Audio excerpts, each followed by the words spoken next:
शायद ही कोई शख्स होगा इस पूरी दुनिया के अंदर जो इस इंसान को नहीं जानता होगा।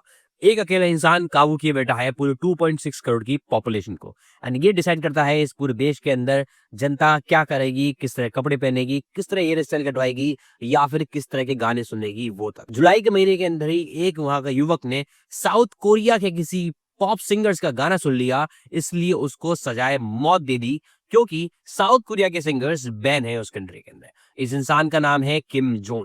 जी हाँ, आपने सुना होगा किम जोन, जो कि राजा है, तानाशाह कह सकते हैं आप, नॉर्थ कोरिया का।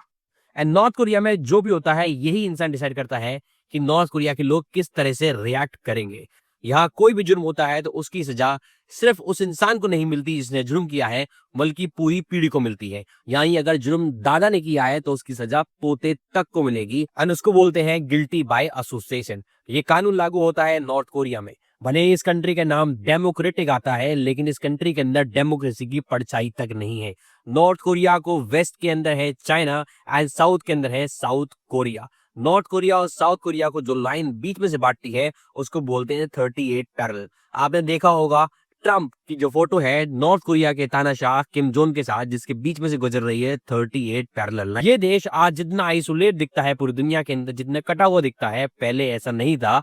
1990 के दशक के अंदर नॉर्थ कोरिया की जो जीडीपी थी वो साउथ कोरिया और चाइना से भी कई गुना बेहतर थी। लेकिन 1991 के अंदर यूएसएसआर का जब विघटन हुआ, यूएसआर टुकड़े टुकड़े हो गए, उसके बाद इस देश के बुरे दिन आना शुरू हो गए एंड इस देश के अंदर बहुत ज्यादा कमियां दिखने लगी, क्योंकि यूएसएसआर से बहुत सारा फ्री का ऑयल और बहुत सारा सब्सिडाइज फूड आता था नॉर्थ कोरिया को, वो आना बंद हो गया। इसलिए नॉर्थ कोरिया के हालात दिन पर दिन बदतर होते गए। कुछ साल तो ऐसे भी गए वहां लाखों लोगों की जान चली गई, सिर्फ इसलिए क्योंकि वहां के लोगों को खाना तक नहीं मिल पाया। एंड उस समय स्टारवेशन की वजह से तकरीबन 2 मिलियन लोगों की जान चली गई थी।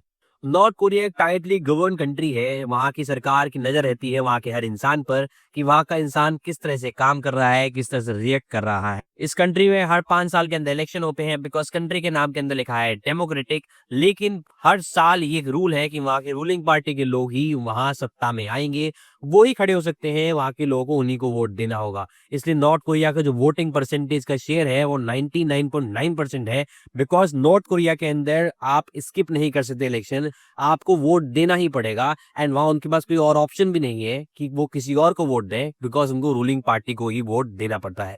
नॉर्थ कोरिया एक ऐसी कंट्री है जिसका कोई भी रिलीजन नहीं है। जी हाँ, नॉर्थ कोरिया एक एथीस्ट कंट्री है। नॉर्थ कोरिया का मानना है कोई भी रिलीजन एग्जिस्ट नहीं करता, एंड क्रिश्चियनिटी तो खासकर नहीं, बिकॉज अगर आप क्रिश्चियनिटी को फॉलो करते हैं तो उनका मानना है कि अब वेस्टर्न परंपरा की तरफ जा रहे हैं और यूएसए से काफी टाइटली इन्फ्लुएंस्ड है।